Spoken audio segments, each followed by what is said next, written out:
بسم اللہ الرحمن الرحیم الحمد للہ رب العالمین والصلاة والسلام علی سید المرسلین وعلی آلہ وصحبہ اجمعین۔ ہمارے آج کے پروگرام میں ہمیں پہلا خط ملا ہے اسکردو سے جناب مجید الزماں صاحب کا۔ وہ یہ پوچھتے ہیں کہ عبادات توقیفی ہیں، اس کا کیا مطلب ہے؟ میں یہ سنتا ہوں یہ لفظ لیکن مجھے سمجھ میں نہیں آتی۔ تو جواب میں عرض یہ ہے کہ علماء کرام عبادات کے بارے میں یہ لکھتے ہیں کہ عبادات توقیفی ہیں یا پھر عبادات کی بنیاد توقیف ہے۔ اس کا مطلب یہ ہے کہ اللہ تعالیٰ کی کوئی بھی عبادت اپنی طرف سے ہم خود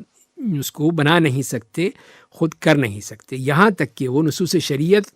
یعنی کتاب و سنت میں سے وہ عبادت ثابت ہو جائے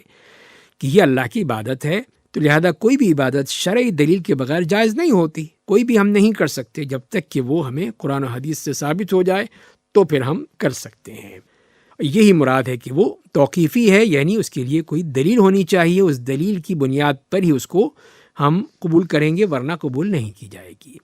جیسے کہ ارشاد باری تعالیٰ ہے کہ الیوم اکملت لکم دینکم واتممت علیکم نعمتی ورضیت لکم الاسلام دینا،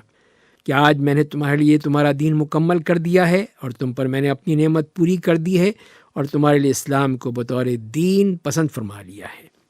چنانچہ اللہ تعالیٰ نے ہمارے لیے دین کو مکمل کر دیا۔ جس کو اللہ تعالیٰ نے ہمارے دین میں شامل نہیں فرمایا تو وہ دین نہیں ہو سکتا۔ تو جیسے کہ سیدنا ابو ذر رضی اللہ تعالیٰ عنہ سے روایت ہے کہ رسول اللہ صلی اللہ علیہ وسلم نے فرمایا ہے کہ کوئی بھی چیز جو تمہیں جنت کے قریب کر دے یا جہنم سے دور کر دے تو وہ تمہارے لیے واضح کر دی گئی ہے۔ چنانچہ جس چیز کو رسول اللہ صلی اللہ علیہ وسلم نے ہمارے لیے دین کا حصہ نہیں بنایا تو وہ بھی ہمارے دین نہیں ہے۔ اور اس بارے میں امام ابن تیمیہ رحمہ اللہ فرماتے ہیں کہ اصول شریعت کے استقراء سے ہمیں معلوم ہوتا ہے کہ جن عبادات کو اللہ تعالیٰ نے واجب قرار دیا یا جن عبادات کو پسند فرمایا ہے وہ عبادات شریعت کے روح سے ہی ثابت ہوں گی۔ البتہ عادات یعنی لوگوں کی عمومی زندگی گزارنے کے جو طور طریقے ہیں جن کی لوگوں کو ضرورت ہوتی ہے، ان کے بارے میں بنیادی اصول یہ ہے کہ ان میں ممانعت نہیں ہے، منع نہیں ہے، لہذا ان میں سے صرف اسی کام کو منع قرار دیا جائے گا جنہیں اللہ تعالیٰ نے منع قرار دیا ہے۔ اس کی وجہ یہ ہے کہ امر اور نہی دونوں ہی اللہ تعالیٰ کی شریعت ہیں اور عبادت کے لیے لازمی ہے کہ اس کا حکم موجود ہو۔ چنانچہ جب تک کسی چیز کے بارے میں شرعی حکم کا علم نہیں ہوگا تو ہمیں کیسے پتہ چلے گا کہ یہ کام عبادت ہے؟ اور اسی طرح جس رسم و رواج کے بارے میں ہمیں علم نہ ہو کہ شریعت میں منع ہے تو اس پر ہم کیسے حکم لگائیں گے کہ یہ منع ہے؟ اسی لیے محدثین اور فقہاء کرام کہا کرتے تھے کہ عبادات میں اصل توقیف ہے، اس لیے جس چیز کو اللہ تعالیٰ نے شریعت میں شامل فرمایا وہی شریعت میں شامل ہوگی، وگرنہ ہم بھی اللہ تعالیٰ کے اس فرمان کی زد میں آ جائیں گے کہ جہاں پہ ارشاد باری تعالیٰ ہے کہ ام لہم شرکاء شرعوا لہم من الدین ما لم یأذن بہ اللہ، یا ان کے شریک ہیں جو ان کے لیے دین میں ایسی چیزیں شامل کر دیتے ہیں جن کی اللہ تعالیٰ نے اجازت نہیں دی۔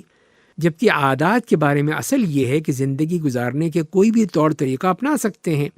اسی جس کام کو بھی اللہ تعالیٰ نے حرام قرار دیا ہے صرف وہی حرام ہے، وگرنہ ہم اللہ تعالیٰ کے اس فرمان کی زد میں آ جائیں گے کہ قل ارأیتم ما انزل اللہ لکم من رزق فجعلتم منہ حراما وحلالا،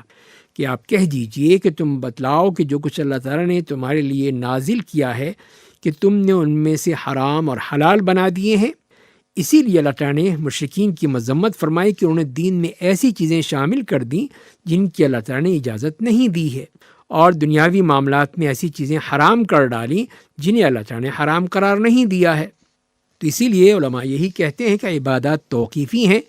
تو جو چیزیں اللہ تعالیٰ اور اس کے رسول نے شریعت میں شامل کی ہیں وہ مطلق طور پر شریعت کا حصہ ہیں، اور جو چیزیں کسی جگہ یا وقت کے ساتھ شریعت میں مقید کی گئی ہیں وہ انہی جگہوں اور اوقات کے ساتھ ہی مقید کی جائیں گی۔ جیسے کہ ہم دیکھتے ہیں کہ خانہ کعبہ کا طواف ہے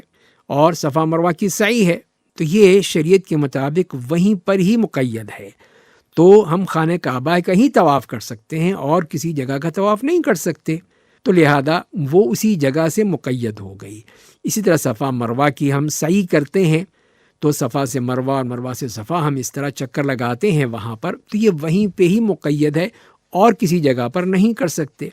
تو یہی موجود ہے کہ یہ عبادات توقیفی ہیں، تو لہذا جیسے کی گئی ہیں اور جیسے حکم دیا گیا ہے ویسے ہی کریں گے۔ اور اسی لیے کہا گیا ہے کہ عبادات کی بنیاد توقیف پر ہے، اس لیے کسی بھی عمل کے لیے یہ کہنا جائز نہیں کہ یہ عمل اپنی اصل عدد، کیفیت یا جگہ کے اعتبار سے عبادت ہے، جب تک کہ کوئی دلیل نہ ہو۔ اس کی اصل کیا ہے، یعنی قرآن و سنت سے ہے کہ نہیں، اس کی تعداد کتنی ہے، تو جتنی تعداد بتائی گئی اتنی ہی ہم کریں گے، اس میں بڑھا نہیں سکتے۔ جو اس کی کیفیت ہے کہ کس طرح کرنی ہے، طواف جو ہم نے کرنا ہے مثال کے طور پر، وہ اسی طرح کیا جائے گا جیسے کہ اس کی کیفیت ہمیں ملی ہے۔ اور جگہ کا اعتبار بھی ہوگا، جیسے میں نے عرض کیا کہ ہمیں جو طواف کرنے کا حکم دیا گیا ہے وہ صرف اسی جگہ پہ ہی ہوگا اور کہیں ہو نہیں سکتا۔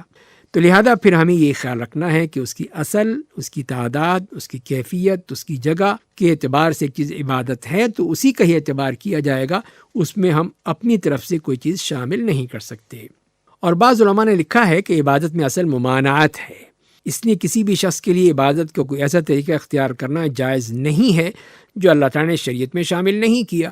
وہ طریقہ کتاب اللہ یا سنت رسول اللہ صلی اللہ علیہ وسلم میں ہونا چاہیے۔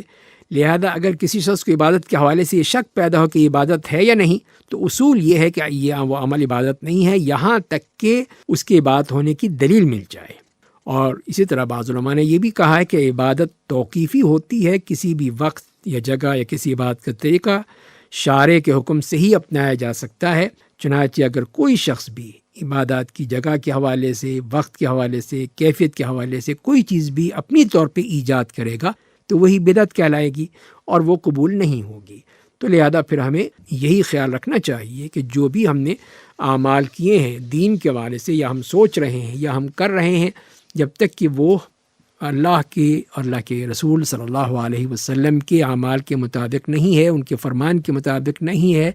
تو وہ پھر ہمارے لیے قابل قبول نہیں ہے۔ یہی مطلب ہے توقیفی کا، کہ ہم نے پھر وہی کرنا ہے جو اللہ اور اس کے رسول نے ہمارے لیے شریعت بنایا ہے۔ اللہ تعالیٰ ہمیں صحیح معنی میں اللہ کی اور اللہ کے رسول صلی اللہ علیہ وسلم کی اطاعت کرنے کی توفیق عطا فرمائے۔